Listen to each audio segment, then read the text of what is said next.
colegas, só a vossa simpatia é que justifica estas palavras. Eu quero agradecer à Comissão Organizadora o desafio, e o desafio é de meter a Rua da Betesga, ou o Rossio na Rua da Betesga, de facto, ser confrontado com isto, e por isso aqui uma declaração inicial. A declaração inicial é a compreensão fisiopatológica que todos nós temos que ter do metabolismo lipídico. Devo-vos dizer que penso que, infelizmente, até na minha faculdade, é muito mal compreendido e saímos na faculdade muito frequentemente com poucas noções sobre a importância real que existe no metabolismo lipoproteico e naquilo que representa a lipidologia e todos os processos arrolados à aterosclerose no homem, que suporta hoje uma das estratégias de intervenção terapêuticas mais provadas, mais eficazes e mais efetivas. As estatinas são, no conjunto, um paradigma no tratamento das dislipidémias, e a nossa tradição e vocação judaico-cristã, que eu muito respeito, faz com que os autores tenham proposto falar do bom, do mau e do novo das estatinas. É exatamente esta proposta que tento discutir para chamar a atenção, em primeiro lugar, da prevalência da hipercolesterolemia em Portugal. Nós temos valores, nos últimos 10 anos, em relação a valores médios, entre homens e mulheres, que oscilam entre os 202 e os 200 miligramas de colesterol total. Se considerarmos como valor de cutoff os 190 miligramas por decilitro, 56% da população portuguesa tem hipercolesterolemia. Mas se considerarmos que este cutoff passa para os 240, como veem, pouco mais de 16%. Portanto, a larga franja da nossa população está entre os valores de 200 e muito poucos aqueles que estão acima dos 240. O outro ponto que é importante salientar é o custo global atribuível à hipercolesterolemia. Se tivermos em conta os resultados que foram apresentados no InterArt e no InterStroke, temos que, de uma forma evidente, em termos de risco populacional atribuível, a hipercolesterolemia é responsável por cerca de 25% de todos os acidentes vasculares cerebrais e por cerca de 50% dos eventos coronários. Desta forma, olhando para os números portugueses em 2010, nós temos 1.700 eventos cardiovasculares atribuídos à hipercolesterolemia, 1,6% do total de mortos, e os anos perdidos por incapacidade, cerca de 40%. Olhemos para o que isto representa. Em termos de custo global da doença, 572 milhões, 0,33% do PIB, 3,26% do total de despesas de saúde em Portugal são atribuídos à hipercolesterolemia. E como é que estamos a usar estatinas? Pois muito bem, Portugal tem níveis de utilização de estatinas idênticos àquilo que ocorre na Espanha e na França e inferiores ao que ocorre nos países nórdicos ou no Reino Unido. Neste momento temos cerca de 104 doentes por cada 1.000 habitantes medicados com estatinas, ainda que com assimetrias regionais que são difíceis de entender. Por exemplo, a região do Porto, de Lisboa, de Setúbal, de Beja e de Faro utilizam muito menos estatinas do que, por exemplo, Viana do Castelo. E é muito interessante verificar este aspecto. Uma chamada de atenção àquilo que está perdido no tempo, a farmacologia. O que é a ação farmacológica das estatinas? A inibição competitiva da redutase do HMG coenzima A, ou seja, o passo limitante da síntese endógena do colesterol. Isto resulta do elemento constitucional das estatinas, que é este elemento, o farmacóforo, que tem uma estrutura idêntica ao HMG. Porquê é que desapareceu-me aqui a imagem? Não faz mal. Ao HMG. E como consequência disso, reparem que existe nas estatinas, este elemento é comum a todas as estruturas de todas as estatinas. A estatina do primeiro tipo, natural, que resultaram da síntese fúngica, têm todos também aquele anel muito curioso.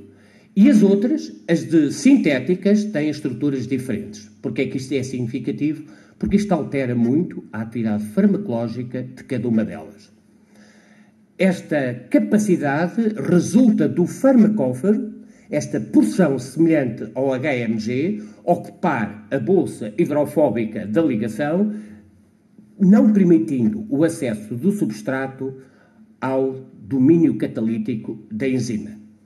É por isso que estas diversidades do acesso da estatina explicam as diferentes afinidades em relação ao substrato natural e também aquilo que muitas vezes a indústria, de uma forma muito diversa, tem dito que a minha estatina é mais potente que a outra e a outra é menos potente. Não tem nada a ver com isso.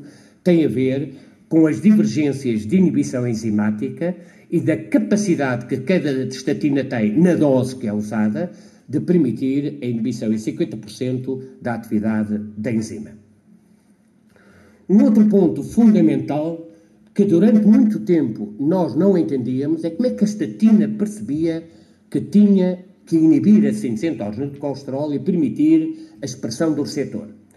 Esse processo é hoje reconhecido através de um fator de transcrição nuclear que mede o conteúdo plasmático do retículo endoplásmico e que permite a libertação daquele elemento, o Steroid Receptor Element Binding Protein, que, como fator de transcrição nuclear, vai levar à transcrição do receptor LDL, mas aproveita para lembrar que, ao mesmo tempo, na tentativa de equilibrar a homeostasia interna do colesterol, leva também à síntese, da PCSK9. E, portanto, temos que, de uma forma genérica, dizer que a estatina atua assim. Da inibição da enzima, aumenta a expressão de receptores, leva à depuração de lipoproteínas com ApoB e modula, de forma muito larga, todo o metabolismo das lipoproteínas com ApoB. É por isso que o efeito é menor se nós considerarmos que a estatina é unicamente um fármaco que leva à descida do LDL. Ele reduz concomitantemente todo o colesterol total, todas as LDL, todas as lipoproteínas com ApoB e os triglicéridos. A par disso, diminui a recuperação funcional da enzima e, naturalmente, que o efeito está largamente dependente daquele fenótipo do doente que nós temos de início de tratar, da dose e da estatina que escolhemos e de outros fatores, naturalmente, de ordem genético, por exemplo. É por isso que vale a pena lembrar que nós podemos perfeitamente usar doses equivalentes de estatinas que não têm nada a ver com a inibição farmacológica, mas que permitem reduções à volta de valores que estão ali consignados. E, portanto, a opção da estatina está dependente da dose equivalente que é escolhida. Estas doses equivalentes permitem respostas paralelas dos parâmetros lipídicos, mas não têm qualquer seletividade na afetação das diversas subfrações que estão presentes do LDL. Paralelamente, as estatinas baixam também os triglicéridos e fazem na ordem dos 20% a 40%, e quanto maior é a descida de triglicéridos, maior é o efeito que está relativo às lipoproteínas com ApoB. Modestamente, aumentam também a HDL colesterol em valores muito menos significativos e deixem-vos dizer que com alguns aspectos que ainda não estão completamente percebidos. Nem sabemos qual é o significado real que tem em relação ao metabolismo lipídico esta modulação da HDL. Um outro ponto que é muito importante, e uma razão de ser, por exemplo, da minha forte discordância com as guidelines americanas, é a variabilidade de resposta. Reparem que o mesmo doente,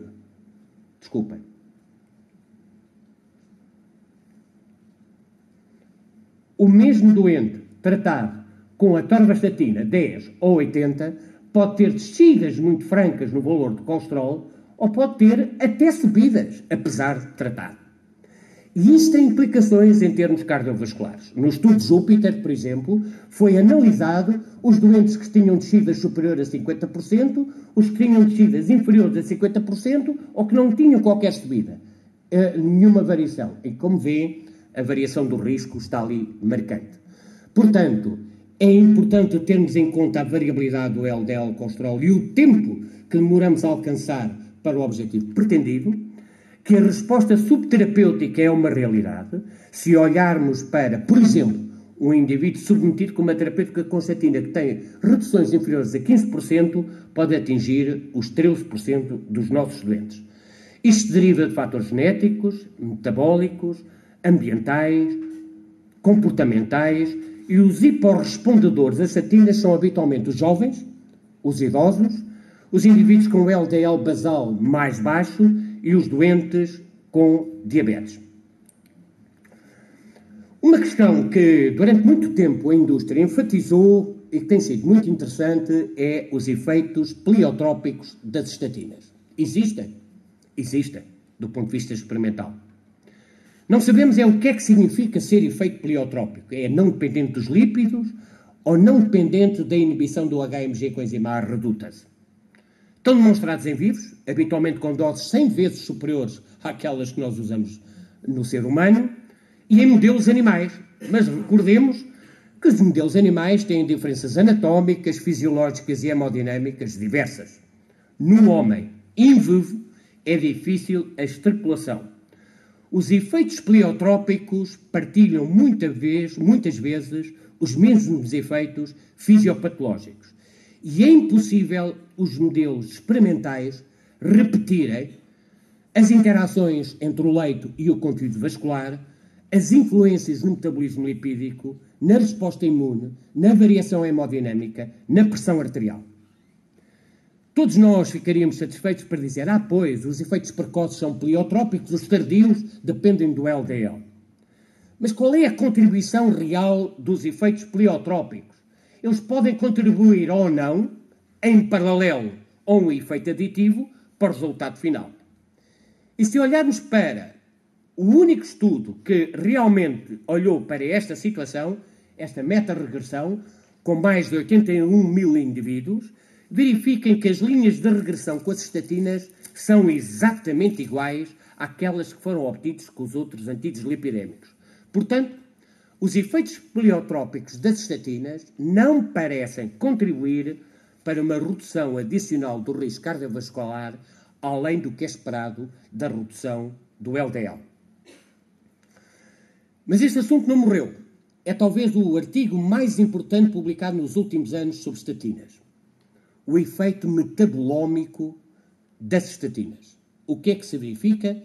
Verifica-se que foi analisar-se um conjunto de fatores largos do metabolismo lipídico e, pela primeira vez, começamos a ter uma compreensão dos mecanismos fisiopatológicos, das indicações terapêuticas e dos efeitos on-target e off-target. Isto, primeiro, permitiu compreender que as estatinas modulam de forma larga o metabolismo lipídico, que há uma enorme concordância entre a inibição das estatinas e as variantes alélicas herdadas desde o nascimento, e que as estatinas promovem descidas das VLDL, da IDL, do colesterol dos remanescentes e têm efeitos a marcadores inflamatórios que não estavam, até o momento, reconhecidos. Todos sabemos que elas têm farmacocinéticas diversas. É preciso dizer, a farmacocinética não parece ter um efeito relevante na capacidade hipolipemiante individual. Em parte porque resulta da resposta homeostática compensadora. Elas são hepatosseletivas e isto é o elemento fundamental. Se quisermos avaliar uma estatina, temos que pensar na taxa de extração hepática. Este ponto é importante porque tem implicações diretas nas interações medicamentosas e a semivida plasmática não tem significado, exceto talvez nos doentes menos aderentes ou naqueles que optam por esquemas terapêuticos de opção face a uma situação que depois será discutida. As interações medicamentosas é um ponto importante. Elas existem, por exemplo, a nível da absorção intestinal, através do efluxo de colesterol e do citocromo B450 presente no enterocito, resultam de um metabolismo hepático, dependente ou não das diversas isoformas do citocromo P450 e também do processo de eliminação renal. Resultados. Bom, em vez de análise de estudos individuais, olhemos para as grandes meta-análises. Primeiro, esta meta-análise do Cholesterol Treatment Trialist mostra que há uma relação direta entre o LDL inicial e o benefício clínico obtido com a estatina. por cada 39 miligramas por decilitro de descida do LDL colesterol, temos uma redução de eventos entre os 20% e 23% e esta relação é constante. No entanto, reparem que aquilo que está aqui como uma relação linear é transformada numa forma logarítmica desta. Ou seja, quanto maior é o valor inicial de LDL do indivíduo, maior é o risco, maior é o benefício obtido com a terapêutica hipolipemiante. E o tratamento intensivo? Também o tratamento intensivo mostrou que existe uma redução adicional de 15% nos eventos vasculares e de 13% nos eventos coronários. Esta relação é logo linear, não havendo até o momento nenhum limiar abaixo do qual tínhamos encontrado perda de benefício. Este benefício depende do risco absoluto individual e da redução que conseguimos alcançar no valor do LDL colesterol. E é por isso que as nossas normas de orientação clínica dizem de forma muito evidente: um doente com risco intermédio deve ter um LDL inferior a 115, um doente de risco elevado deve ter um LDL inferior a 100, um doente de risco muito elevado deve ter um LDL inferior a 70, ou pelo menos uma redução de pelo menos 50% em relação ao valor inicial. Dizem-me, então os americanos insistem em não ter objetivos? E dizem mais, nunca foram testados. Não é verdade. Foram testados, sim senhora, tem muita pena. Estão aqui os diversos estudos com os protocolos em que foram testados objetivos terapêuticos para a terapêutica hipolipemiante. Foi testado, pelo menos parcialmente. E houve em todos os casos uma redução consistente do risco cardiovascular com a diminuição obtida no LDL e no colesterol não HDL. E ter objetivos facilita a comunicação com o doente, otimiza o tratamento, evita a variação das respostas terapêuticas, promove a aderência ao tratamento a longo prazo e evita um elemento prognóstico importante que é a flutuação dos valores lipídicos. E esta é uma outra implicação. A variabilidade do valor do LDL que o doente vai tendo é um marcador do benefício global da terapêutica.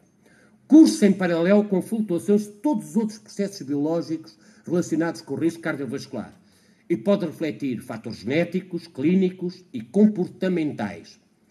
Uma maior variabilidade do valor de LDL está arrolado a um maior risco de eventos cardiovasculares, como aqui está sublinhado.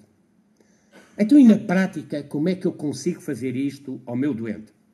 Bom, reparem novamente no que é que pode acontecer no estudo Júpiter. O numbers need to treat, o número necessário de tratar, para os doentes que baixaram muito o risco, era muito pequeno, muito significativo, 17 doentes. Mas há doentes que não beneficiaram nada, e nestes o number need to treat subiu muito.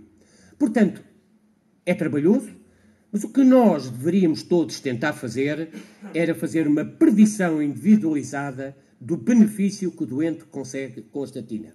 Desta forma, calcular o risco absoluto com o score, aos 10 anos, sem tratamento, ver quanto é que se conseguiu de redução do risco relativo, fazer o cálculo do risco residual, diminuir disto aquilo que obtemos de risco absoluto para o doente e então temos o numbers need to treat. O futuro vai ser o score genético que já foi apontado muito recentemente no artigo do Lancet. De facto, a redução absoluta do risco dependeu de um conjunto de alelos que estão dependentes da farmacocinética e da farmacodinamia das estatinas e que nos vai dizer qual o doente que vai melhor beneficiar desta terapêutica. Na mulher houve enorme discussão. A prevenção secundária está completamente provada, mas na prevenção primária a situação foi mais controversa. Mas foi só por uma razão. As mulheres têm um risco que habitualmente está arrastado 10 anos depois do homem. E por isso houve um menor número da dimensão da amostra e uma subrepresentação das mulheres nos estudos com estatinas.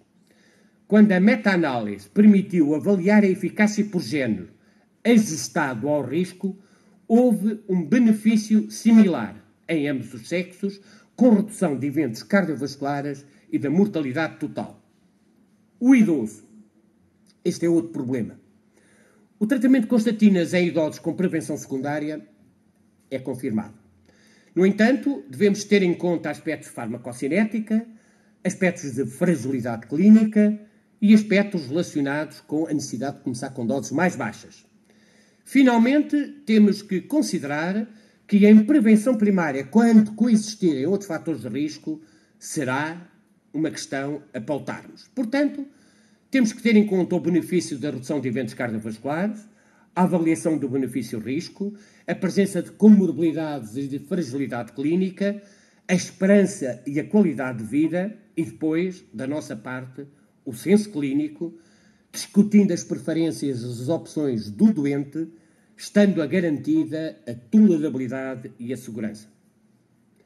A prevenção primária. Tudo depende do doente que nós avaliarmos e se soubermos selecionar o doente face ao risco absoluto, está indicado o tratamento com as estatinas. No entanto, em prevenção primária é preciso reconhecer que conseguimos, quando somos bem ajuizados na escolha da nossa terapêutica, uma redução da mortalidade total, mais modesta, e da morbilidade cardiovascular substancial.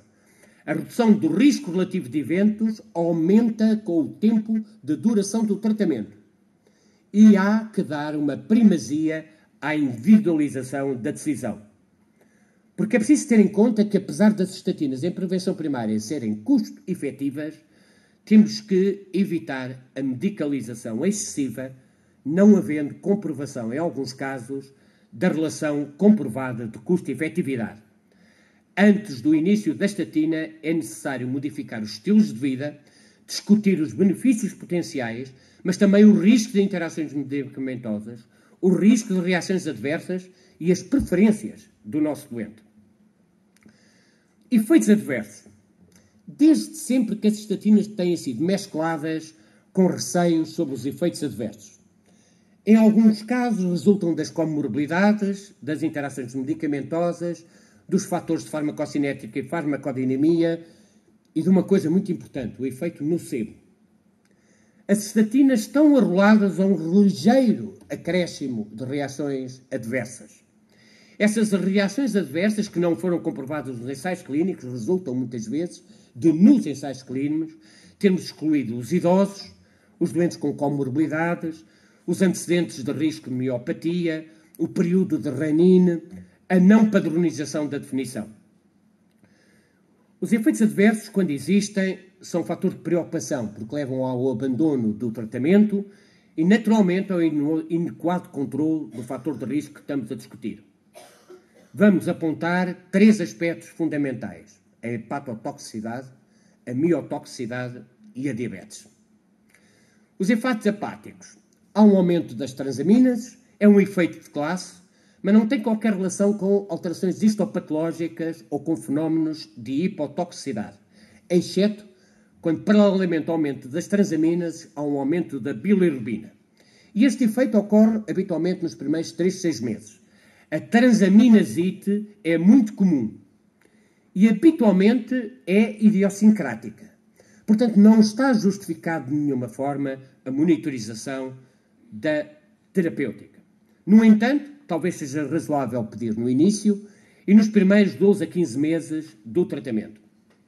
A flutuação enzimática é frequente, até porque coexiste muito frequentemente estetose hepática, outras terapêuticas concomitantes, ou porque os mecanismos de síntese de lipoproteínas no fígado são reajustados à nova condição metabólica. Está diretamente relacionada com a estatina que usamos, mas não com o valor alcançado no LDL colesterol. As maiores transaminites com toque hepático dependem da esteatohepatite não alcoólica tão prevalente ou dos doentes que estão submetidos a interações medicamentosas. Ponto importante. Há dados muito limitados sobre os efeitos adversos do consumo do álcool durante o tratamento, ainda que, do ponto de vista formal, não se conhece razões para interações farmacocinéticas ou farmacodinâmicas com a ingestão etanólica. Os sintomas musculares são muito diversos, com uma definição muito diversa. Então aqui a expressão fenotípica presente, que pode ir desde das simples queixas musculares até, naturalmente, aos casos mais graves de rabdomiólise ou dos raríssimos casos de miosite necrotizante autoimune. Há vários fatores que aparentemente explicam a possibilidade de miotoxicidade. Estão aqui indicados e todos eles estão relacionados com déficits absolutos ou relativos dos compostos da via do mevalonate. Os fatores associados são importantes. Concretamente, uma história familiar de miopatia ou de queixas musculares com outros antidislipidémicos, o exercício físico acentuado, o hipotiroidismo, o déficit de vitamina D, as interações medicamentosas, particularmente com o citocromo P450 3A4, a idade avançada, a sarcopenia presente na idade avançada, também no género feminino e nos indivíduos com índice de massa corporal e os períodos de libação alcoólica.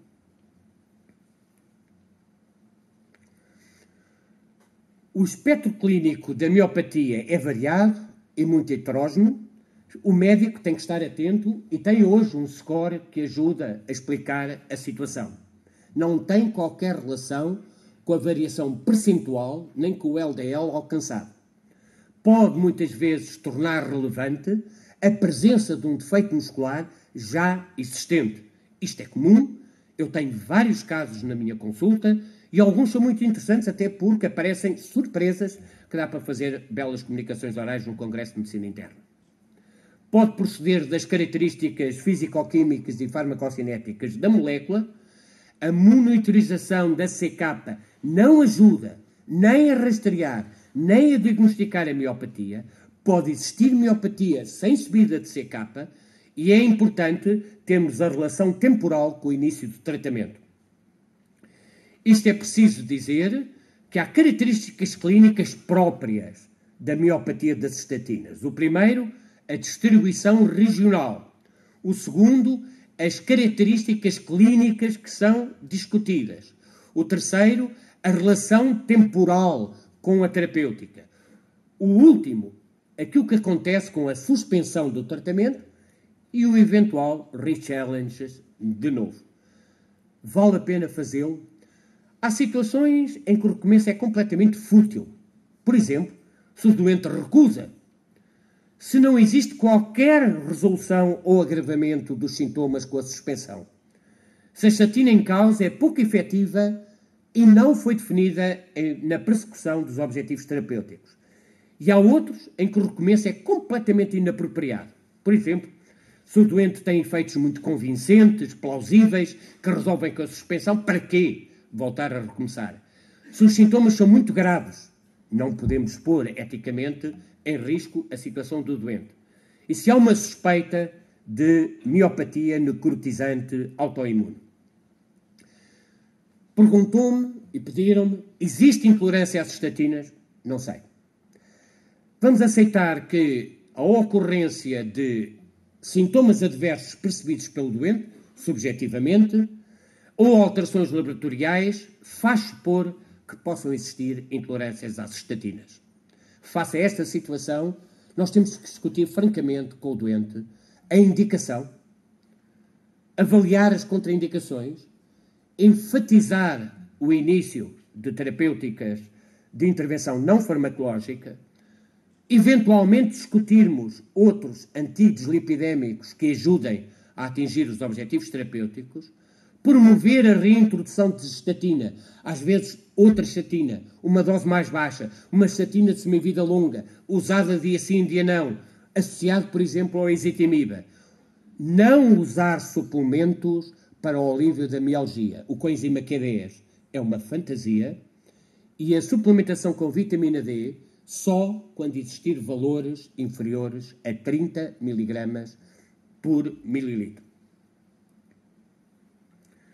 Não se esqueçam de uma coisa, o efeito nocebo. O efeito nocebo é o inverso do efeito placebo.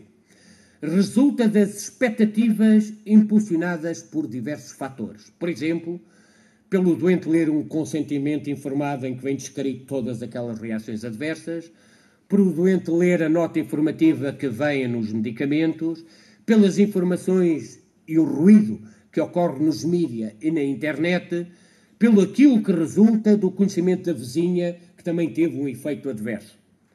Resulta da relação da neuropsicologia humana e não da eficácia e da toxicidade do fármaco. Reparem este trabalho publicado este ano, em como, os sintomas somáticos de ansiedade estão diretamente relacionados com a intolerância às estatinas e com a não aderência ao tratamento. E as notícias surgem, paralelamente à presença do David Bowie, que tantas vezes marcou a nossa geração. As notícias aparecem desta maneira, e já este ano o estudo de Copenhaga confirmou que as notícias negativas publicadas nos mídia são um fator preditor para a descontinuação do tratamento. E esta descontinuação determina um aumento significativo do infarto do miocárdio e dos eventos cardiovasculares. O efeito diabetogénico das estatinas existe. Baseia-se em ensaios clínicos aleatorizados, em epidemiologia observacional, em meta-análise dos estudos clínicos aleatorizados, na meta-análise com o tratamento intensivo e terapêutica normal mostrando o efeito de dose e, finalmente, nos estudos de aleatorização mendeliana. Quais os mecanismos? Pois a associação das estatinas com a diabetes incidente é confirmada, mas os processos que estão subjacentes são duvidosos. Resultem provavelmente da acumulação de colesterol livre, resulta da interferência na translocação do GLUT2, podem resultar da cascata inflamatória e da presença de LDL oxidata, podem resultar da alteração dos fatores mediadores do metabolismo do mevalionato, ou podem resultar de alterações musculares e dos adipocitos. Mas podem resultar de outra coisa. Por exemplo, das pessoas viverem mais. Vivem mais, têm mais diabetes. Apesar de tudo, houve uma avaliação muito recente que diz que o viés de duração de vida não será um elemento significativo. Mas há um elemento fundamental. Reparem na experiência norte-americana. À medida que aumentou o consumo de estatinas, aumentou também a maior ingestão de calorias e a maior ingestão de gorduras e o maior peso. Portanto, o facto do doente ter um falso sentido de segurança por tomar estatinas faz com que descure as medidas de estilo de vida e, portanto, nós podemos estar com viés de confusão. Apesar de tudo, há algum reforço fisiopatológico. Primeiro, quanto mais aderente é o doente ao tratamento, maior é o risco de diabetes. E depois, parece estar relacionado diretamente com o alelo presente na ação farmacológica das estatinas, que promove, ao mesmo tempo, a par da descida do LDL colesterol, um ligeiro aumento do peso, um ligeiro aumento da perímetro da cintura, favorecendo o aparecimento da diabetes. Quem é que está em risco? Os pré-diabéticos. Este estudo é muito interessante. Não há diabetes incidente quando não existe pré-diabetes. Portanto, em risco estão os asiáticos. É comum. Os efeitos adversos são sempre mais frequentes nos asiáticos. Os idosos, a sarcopenia. Os indivíduos com síndrome metabólico. As mulheres. E agora, curiosamente, muito recentemente, uma coisa importante. Os indivíduos com hipotiroidismo subclínico que não foi diagnosticado e que estão tratados com estatinas têm um risco elevado de desenvolvimento de diabetes. O que é que devemos fazer? Tive a oportunidade de colaborar no Grupo Europeu da Sociedade Europeia de Aterosclerose, que iniciou o conjunto de guidelines e de conselhos para a prática médica. Primeira parte, avaliar a indicação das estatinas. Depois, avaliar o risco de diabetes. Se o risco é baixo, continuar a vigiar. Se o risco é alto, começar a tratar a diabetes de acordo com os esquemas terapêuticos pautados em cada país.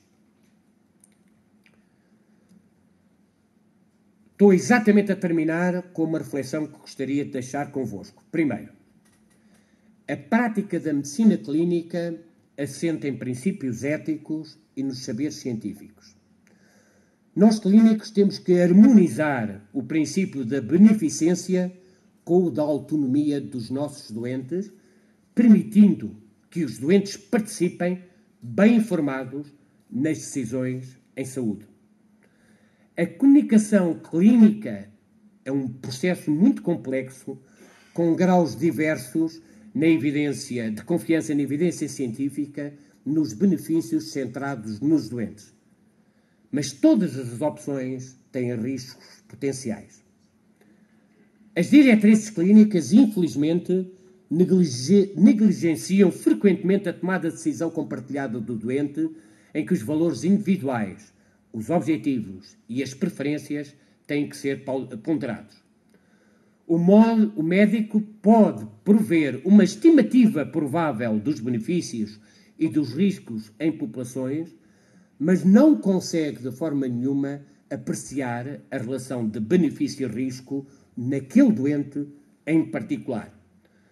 O saber médico é imprescindível, mas é insuficiente muitas vezes na tomada de decisão.